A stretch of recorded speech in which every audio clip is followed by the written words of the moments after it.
দিন দিন বাড়তেই আছে বাজারের জিনিসপত্রের দাম। সদাইপাতি কিনা মানুষের মাথা দিয়ে ধুলা উড়ে যাইতে আছে। সয়াবিন তেলের দাম 3 টাকা বাড়ছে লিটারে। আসুক্কা পোলার চালের দাম কেজিতে 20 টাকা বাড়ছে। সিঙ্গুর মাছ ভেটকি মাছের দাম কিছুটা কমলেও মুরহার দাম বাড়ছে কেজিতে 5 টাকা।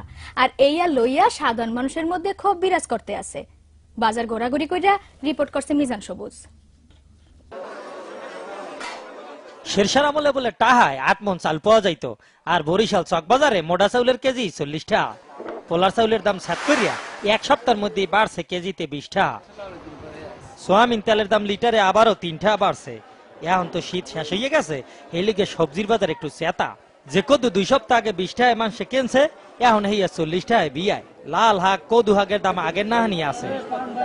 আইসেন কমের তো টিভি এই দেখায় এই বাজারটা দেখছেন আপনারা, বুঝছেন? এই হাক না ডেড়া, এই যে দেখেন মুই কিনছি একখান লাউ কদ্দু, এই দাম 30 টা, আগে ছিল 3 টা 5 টা 10 টা। এখন এই যে খাই ডাইল দিয়া, বুঝছেন? আর এই যে আন্ডা এই হইলো 35 টা আলি, বুঝছেন? এই তো খাই না মোরা দেহি। আপনারা যা অর্থে আছেন দেশে তলাইছেন, আমরাও লোক আর কোন কথা না, টিভি দেখা যায় তলাইছেন। ঢাকার নাহান আন্ডার দাম বরিশালে না বাড়লেও আলি হইছে 35 টাকা।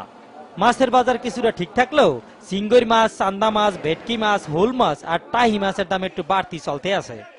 এই রুই মাছ আগে বেচতাম 150 টাকা কেজি, 200 টাকা কেজি, এখন আইলি 800 টাকা কেজি। ভাই মাছের বাজার কেমন দেখলেন? আইছিলাম ইলিশ মাছ কিনবো বললাম, আর কিছু এই 40 মাছ বলছেন। গরুর গোস্তের দাম আগের লাহানি 280 টাকা, ছাগলের গোস্ত 320 টাকা, তবে মুরার দাম কেজিতে 5 টাকা বাড়ছে। ধান, নদী, খাল এই তিনে বরিশাল হইলেও এখানে মাছের দাম আর চাউলের দাম কিনলেই যে এত বাড়ে হ্যাঁ কইতে পারে না ক্রেতা বিক্রেতা কেউই। জিনিসপত্রের ঊর্ধ্বগতি খাইতে হবে, তাই এই কচুল্লতি।